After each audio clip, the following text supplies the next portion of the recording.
दोस्तों, ये कहानी एक ऐसे इंसान की है जिसे अकेले ही अंतरिक्ष में भेज दिया जाता है, वो भी इतनी दूर जहां आज तक कोई इंसान नहीं गया। उसे भेजा गया था पृथ्वी के बाहर जीवन का सबूत ढूंढने के लिए। कहते हैं कि इंसान को सबसे ज्यादा अकेलापन अंतरिक्ष में ही महसूस होता है। क्या हुआ उस इंसान के साथ, ये इस कहानी में जानेंगे। चैनल पर नए हैं तो सब्सक्राइब करना ना भूले। कहानी की शुरुआत में हमें कुछ पुरानी फुटेज दिखाई जाती है जो मानवता के अंतरिक्ष में यात्रा की एक झलक दिखाती है।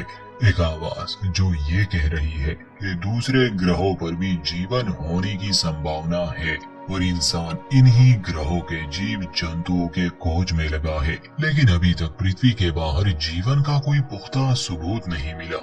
शायद हम इस विशाल ब्रह्मांड में बिल्कुल अकेले हो, लेकिन ऐसा होना थोड़ा अजीब लगता है। तो फिर सवाल ये है कि आखिर वो कहाँ है जिन्हें हम एलियंस के नाम से जानते हैं। असल में इसी सवाल को लेकर वैज्ञानिक कई सालों से खोज में है। वर्तमान पृथ्वी की परिक्रमा में मौजूद अंतरिक्ष यान मैजेलन हमें दिखाया जाता है, जिसमें एस्ट्रोनॉट रॉजर नेल्सन अपना मिशन शुरू करते हैं। वो नासा मिशन कंट्रोल से संपर्क में है। वो उन्हें बताता है कि मॉनिटर पर डिस्टरबेंस दिख रही है, मगर कमांड स्टेशन से उसे यही जवाब मिलता है कि ऐसा होना सामान्य है। वो आगे बताती है कि उन्होंने यान में एक एआई इंस्टॉल किया है जो इस सफर में उसकी मदद करेगा। तो नेल्सन मजाक में कहता है कि ये एआई इतना अच्छा नहीं है और मेरी पत्नी को इस बारे में मत बताना, मगर वो भी ऑनलाइन ही थी। असल में ये एआई उसी ने डिजाइन किया था। नेल्सन की पत्नी का नाम एबिगेल था। खैर, नेल्सन नीली पृथ्वी की ओर देख रहा था। बताता है कि वो 2.5 साल में टाइटन पहुंच जाएगा, जो शनि ग्रह का सबसे बड़ा चंद्रमा है। सारे कंट्रोल सिस्टम ठीक है। एआई नेल्सन को याद दिलाता है कि 2 मिनट में ग्रेविटेशनल पुश शुरू होगा और उनसे पूछता है कि क्या वो स्टेटस के लिए तैयार है, जिसका मतलब लंबे अरसे के लिए गहरी नींद में जाना। मगर नेल्सन कहता है कि वो फिलहाल इस नजारे का मजा लेना चाहता है। वो धरती की ओर देख रहा था। अब कहानी को 2 साल पीछे ले आते हैं, उस समय में जब नेल्सन को इस मिशन की खबर दी गई थी। फिलहाल तो उसे ब्रीफिंग के लिए बुलाया गया था, जिसमें उसे मिशन के बारे में समझाया जाएगा। एबिगेल अपने पति के लिए बहुत खुश होती है क्योंकि वो आखिरकार अपने सपनों को सच करने जा रहा है। वो अंतरिक्ष में जाने वाला था। ब्रीफिंग में नासा प्रोजेक्ट का मैनेजर बेकर नेल्सन को बताता है कि 40 घंटे पहले ऑब्जर्वेटरी ने एक रेडियो एनोमली दिखाई जो रेगुलर इंटरवल्स पर एक फ्रीक्वेंसी वाला सिग्नल था। नेटवर्क ने 2 और सिग्नल भी पकड़े, लेकिन उनकी फ्रीक्वेंसी थोड़ी ज्यादा थी। बेकर बताता है कि इस आवाज से मिलने वाला संदेश कुछ अलग है। ऐसा लगता है जैसे ये अंतरिक्ष का संगीत हो। वैसे आमतौर पर इस तरह के सिग्नल पृथ्वी पर सुनाई देते हैं, ये पल्सार्स होते हैं, लेकिन ये सिग्नल निश्चित तौर पर बनावटी है, यानी एआई। रॉजर इस बयान से हैरान है। उसे यकीन नहीं होता कि कहीं गैलेक्सी के दूसरे कोने से कुछ लोग धरती वासियों को एक गाना भेज रहे हैं।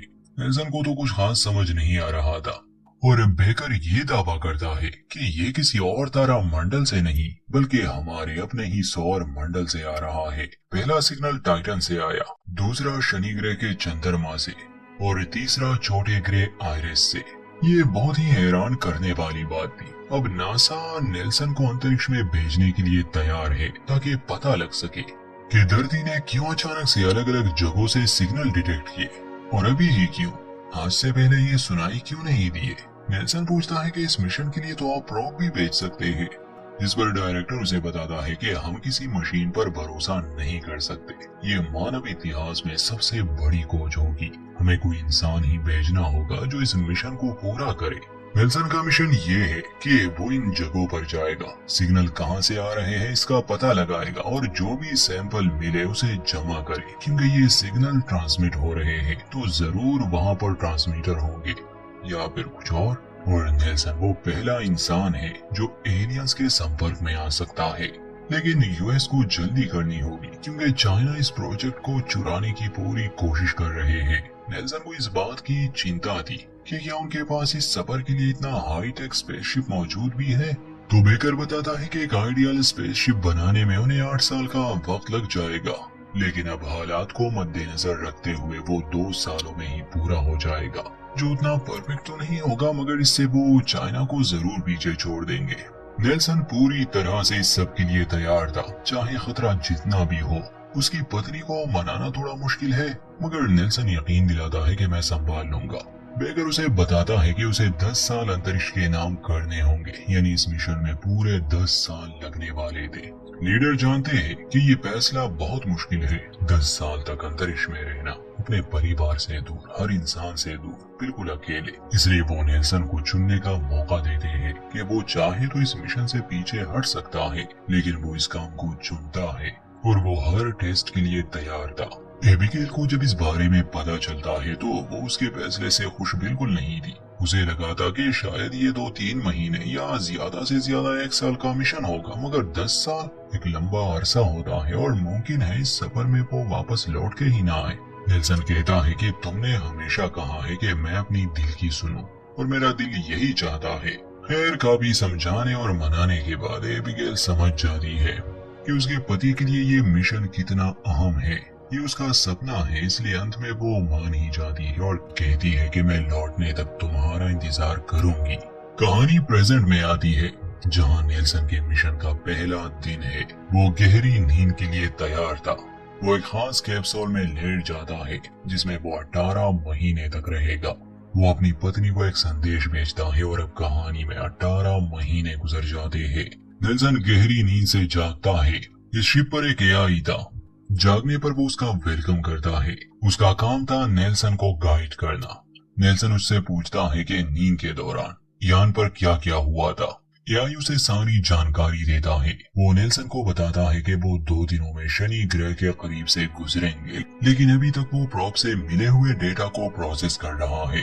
नेल्सन को पता चलता है कि उसे नासा से 200 जरूरी संदेश मिले हैं। अब नेल्सन उन्हें देखता है और उन मैसेजेस में से एक एबिगेल का भी था। एबिगेल उसका हाल चाल पूछती है और शतरंज खेलने का कहती है। इसके बाद नेल्सन उन मैसेजेस को देखने लगा जो नासा की तरफ से आए थे। उन्हीं मैसेजेस में ये भी खबर थी कि चाइना ने अपने मिशन को 1 साल डिले कर दिया है, मगर जब उनका मिशन लॉन्च होगा तो वो सीधा टाइटन की तरफ ही जाएगा। एआई कहता है कि इसके बावजूद उनके प्लान में कोई बदलाव नहीं आए। तभी वो रिपोर्ट करता है कि 10 मिनट में वो टाइटन के ऑर्बिट में पहुंच जाएंगे। प्रोब से मिले डेटा के अकॉर्डिंग नेल्सन को टाइटन की सतह पर लैंड करना होगा। उन्हें जो सिग्नल मिल रहे थे वो टाइटन पर एक मीथेन लेक से आ रहे थे। एक दूसरे एआई की मदद से वो टाइटन पर उतरता है। स्पेस सूट पहनकर वो बाहर जाता है। उसे कुछ ही घंटों में यहाँ से निकलना भी था, क्योंकि यहाँ ज्यादा देर रहना उसके लिए ठीक नहीं। खैर, काफी तलाश के बाद उसे लेक में कुछ मिलता है। हालांकि लेक में जाना उसके लिए थोड़ा खतरनाक जरूर था। उसे मिलता है वहाँ एक गोला। ये बात तो साफ थी कि उसे बनाया गया था। खैर, वहाँ से कुछ सैंपल्स इकट्ठा करने के बाद वो वापस से अपने मॉड्यूल में आता है। मगर मुसीबत ये थी कि अभी यहाँ एक तूफान आने वाला था, वो भी मीथेन का, जिससे आग लगने का एक बड़ा खतरा था। एआई नेल्सन से कहती है कि वो इंजन शुरू नहीं कर सकते, क्योंकि मीथेन इवोपोरेशन रेट बहुत ज्यादा है और लैंडर के जलने का खतरा है। उन्हें तूफान थमने का इंतजार करना होगा। ये सब नेल्सन के प्लान में तो नहीं था। उसे चिंता थी कि वो अगले ग्रह तक पहुंचने में देर कर देगा। खैर, फिलहाल उसके पास और कोई ऑप्शन था भी नहीं, इसलिए वो वहीं पर इंतजार करता है। इस बीच वो उस एलियन आर्टिफैक्ट को गौर से देखने लगा। टेक ऑफ के इंतजार में नेल्सन ने फैसला किया कि वो एलियन आर्टिफैक्ट को और अच्छे से देखेगा। नील कहती है कि इसमें उसे कुछ खास नहीं मिला, सिर्फ एक रेडियो सिग्नल था और मिशन प्रोटोकॉल के मुताबिक उसे स्टोर कर देना चाहिए। लेकिन नेल्सन रूल्स को फॉलो नहीं करता और अपना ग्लव उतारकर स्पेस ट्रांसमीटर को अपनी उंगली से छू लेता है। एआई कहती है कि इस ऑब्जेक्ट की प्रॉपर्टीज अननोन है। मुझे आपको सलाह देनी चाहिए कि आप इसे बिना ग्लव के मत छुए। लेकिन जैसे ही नेल्सन उसे छूता है, उसे अजीब सा एहसास हुआ। उसे कुछ तस्वीरें दिखाई दी। ऐसा लगता है जैसे वो अपने ही ख्यालों में जी रहा हो। उसे कुछ विजन्स आते हैं, अर्थ के, एबिगेल के, एक जंगल के। नेल्सन समझ नहीं पाता कि अभी क्या हुआ और नेल बताती है कि जब कमांडर ने ऑर्क को छुआ तो रेडियो सिग्नल एक पल के लिए कट गए थे। ये सब होने के बाद नेल्सन हैरान बहुत था, मगर जो उसने किया है ये खतरनाक भी हो सकता है। इसलिए उम्मीद तो यही है कि इसका कोई बुरा असर ना हो। तूफान खत्म होता है और अब वक्त है यहाँ से टेक ऑफ करने का। नेल्सन को मैजेलन में वापस लौटना होगा। नेल्सन टाइटन के ऑर्बिट छोड़कर शनि ग्रह की तरफ बढ़ने लगा। वो तुरंत मिशन कंट्रोल से संपर्क करता है और टाइटन से मिलने वाले और की रिपोर्ट देता है। ऑफिसर बेकर की तरफ से एक रिस्पांस मैसेज आया। वो नेल्सन को डिस्कवरी पर बधाई देता है और कहता है कि वो डिटेल एनालिसिस का इंतजार करेंगे। बेकर रोजर को याद दिलाता है कि उसे स्टडी के दौरान सारे प्रोटोकॉल्स का ख्याल रखना होगा और उसे ऑब्जेक्ट को खराब नहीं करना चाहिए। उसका मतलब छूने से था। फिर नेल्सन एक और संदेश भेजता है जिसमें वो ये बात बता देता है कि उसने ऑर्ब को पहले ही छू लिया है मगर उसे कुछ हुआ नहीं। और मजे की बात यह है कि उसके छूने से उस चीज ने रोशनी से जवाब दिया। अब नेल्सन उसे दोबारा छूना चाहता था और वो उसकी एक वीडियो भी रिकॉर्ड करना चाहता था जिसके लिए वो उनसे प्रोटोकॉल्स को फॉलो न करने की इजाजत मांगता है। अब इसके लिए उसे बेकर से जवाब का इंतजार करना था। तब तक नेल्सन उन सैंपल्स की जांच करने लगा। उस लिक्विड में अमीनो एसिड्स मिलते हैं जिससे ये पता चलता है कि इस ग्रह पर जीवन हो सकता है। नेल्सन इन रिजल्ट से बहुत खुश है। अचानक उसे एबिगेल की तरफ से एक संदेश मिलता है। वो बड़ी मुश्किल में है क्योंकि एक चाइनीज हैकर ने उसके कंप्यूटर को हैक करने की कोशिश की और मिशन के बारे में जानकारी चोरी करने की भी। डिफेंस सेक्रेटरी उसे सेंटर से बिल्कुल अलग करने की धमकी देते हैं। एबिगेल बहुत परेशान है क्योंकि उसे अपने पति से संपर्क करने का एक ही जरिया है, वो भी सेंटर से। और अब एबिगेल के मैसेजेस नासा के जरिए ही नेल्सन तक पहुंचेंगे। एबिगेल कहती है कि अभी सिर्फ 2 साल ही हुए हैं, लेकिन उसे ऐसा लगता है जैसे वो किसी मुर्दा इंसान को ये मैसेजेस भेज रही है।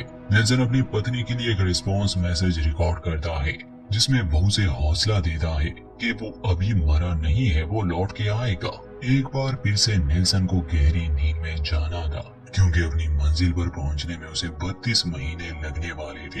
अब कहानी 32 महीने बाद की दिखाई जाती है। नेल्सन गहरी नींद से जागता है। उसका एक ही सहारा था, वो एआई, जिससे वो टाइटन मून के डेटा के बारे में पूछता है मगर एआई उसमें नाकाम रहा। इसका मतलब कि उन्हें इस ग्रह पर सिग्नल का सोर्स खुद ही ढूंढना होगा। नींद के दौरान एआई ने उस पेड़ में कुछ एनोमली डिटेक्ट की थी। नेल्सन के दिमाग में भी कुछ एक्टिविटी हुई थी जो नॉर्मल स्लीप में तो होना मुमकिन है मगर स्टेटस में ऐसा होना मुमकिन नहीं। रोजर के दिमाग में कुछ तस्वीरें आई जो बिल्कुल वैसे ही थी जैसे उसके साथ तब हुआ था जब उसने उस गोले को छुआ था। बेकर नेल्सन से संपर्क करता है और उसे बताता है कि सेंटर अब स्टेसिस में आए मैसेजेस की जांच कर रहा है जो किसी बाइनरी कोड जैसा मालूम होता है। नेल्सन को पता चलता है कि प्रोब की खराबी भी चाइनीज हैकिंग की वजह से हो सकती है। वो एआई को भी कंट्रोल करने की कोशिश कर रहे थे। नेल्सन एक बार फिर प्रोटोकॉल के खिलाफ जाता है और एक्सपेरिमेंट दोहराता है। वो उस गोले को छूने लगा। कुछ तस्वीरें उसकी आंखों के सामने आ जाती है। उसकी ब्रेन एक्टिविटी बढ़ने लगी जिससे उसकी हालत खराब हो रही थी और एआई इस हादसे की वीडियो रिकॉर्ड करके मिशन कंट्रोल को भेज देता है। इस बीच यान ट्राइटन के ऑर्बिट तक पहुंच चुका था। नेल्सन को बेकर से एक मैसेज मिलता है कि चाइनीज ने जो स्पेस मिशन लॉन्च किया था, एक हादसे के कारण उनमें से 3 एस्ट्रोनॉट्स की मौत हो गई। इस बात से नेल्सन थोड़ा परेशान हो जाता है मगर वो सफलता के करीब था। फिर इस ग्रह पर लैंड करने के बाद जो सिग्नल रिसीव हो रहा था वो गहराई में था और नेल्सन एक खाई में उतर जाता है। वहाँ भी उसे सेम ही गोला मिलता है। उस गोले को लिए वो वापस अपने यान में आता है। नील से कहता है कि इंजन शुरू कर दे और मैजेलन पर आइरिस का रास्ता सेट करे। नेल्सन कंट्रोल सेंटर के लिए एक वीडियो रिकॉर्ड करता है जिसमें उन्हें बताता है कि वो एक और ट्रांसमीटर ढूंढने में कामयाब रहा। उसने आइस के सैंपल भी लिए हैं एनालिसिस के लिए। नेल्सन एलियन आइस को स्टडी कर रहा होता है जब उसे एबिगेल का एक मैसेज मिलता है। 4 साल हो गए और वो अपने पति के बिना बहुत दुखी है। नेल्सन अपनी पत्नी के ऐसे मैसेजेस से काफी उदास हो जाता है मगर उन एलियन गोलों की वजह से वो अपनी उम्मीद नहीं खो रहा था। एआई ट्राइटन से मिले आइस की जांच को पूरा करता है। पता चलता है कि इस पानी में बहुत सारे इम्प्योरिटीज हैं और ये पृथ्वी के पानी से बिल्कुल अलग है। एआई ने ट्राइटन पर कुछ रेडियो एनोमलीज भी नोटिस की है। बर्फ के नीचे अंडरग्राउंड ओशन में कुछ हरकत रिकॉर्ड होती है और हरकत कोई जिंदा चीज कर सकती है। ये देखकर नेल्सन काफी हैरान था। वो एआई से पूछता है कि तुम्हें क्या लगता है, क्या ये मछलियां हो सकती है? जो ट्राइटन की कंडीशन में नामुमकिन है लेकिन सिग्नल तो कुछ और ही कहानी बता रहे हैं। नेल्सन हैरान है। अगर ये वाकई में एलियन मछलियां हैं तो शायद वो अपनी खोज के बहुत करीब है। डिफेंस सेक्रेटरी नेल्सन से संपर्क करता है। वो नेल्सन पर गुस्सा है क्योंकि उसने प्रोटोकॉल्स को फॉलो नहीं किया। उसने रूल्स के खिलाफ जाकर उस गोले को छुआ जो खतरनाक हो सकता था। साथ ही उसके ऐसा करने से अब उस गोले से वैसे सिग्नल्स नहीं मिल रहे जैसे पहले मिल रहे थे।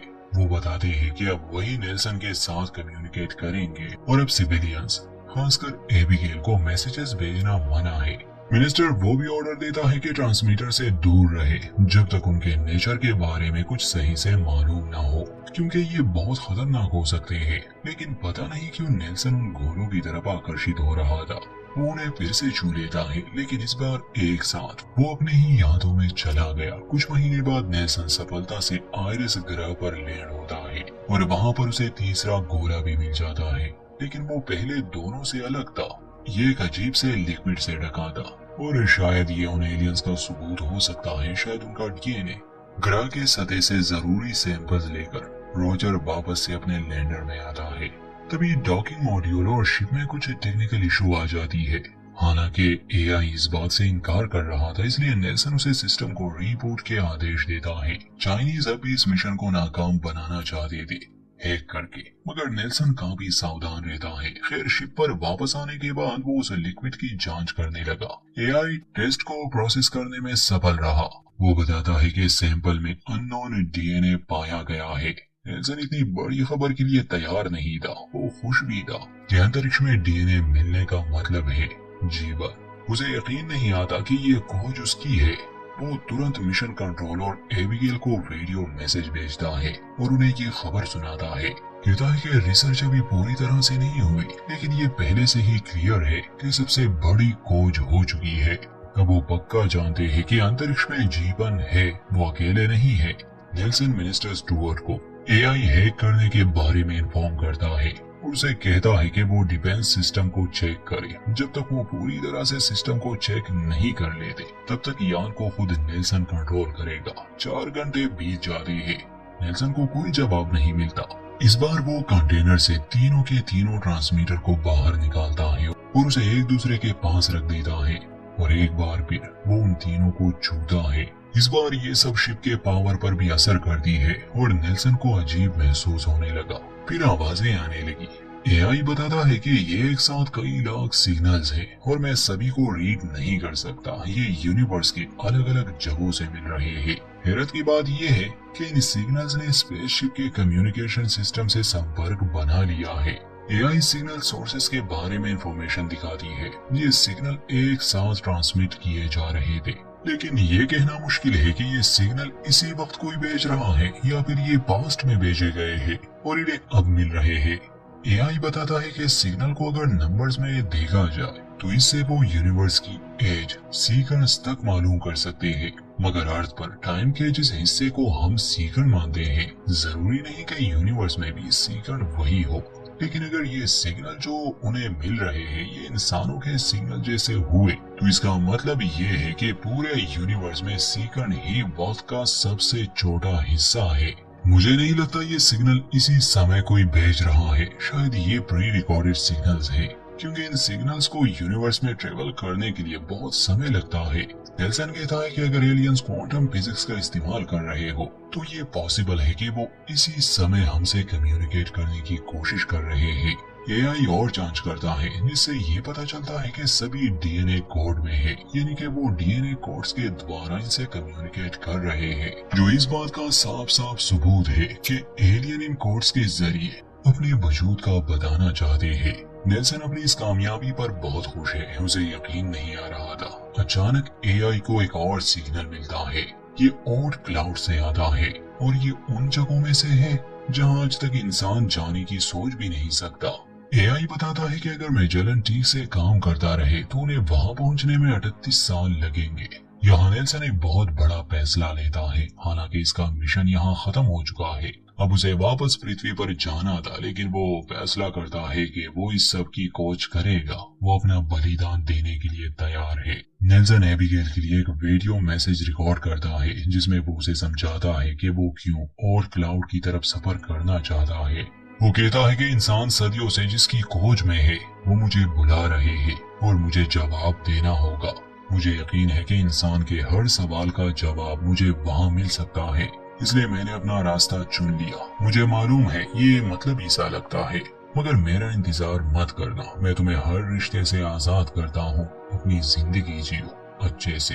वो शतरंज का आखिरी दांव खेलता है जिससे एबिगेल जीत जाती है। नाजा इस फैसले के खिलाफ था, मगर नेल्सन किसी की नहीं सुनता और अंतरिक्ष की गहराइयों में हमेशा हमेशा के लिए गायब हो जाता है।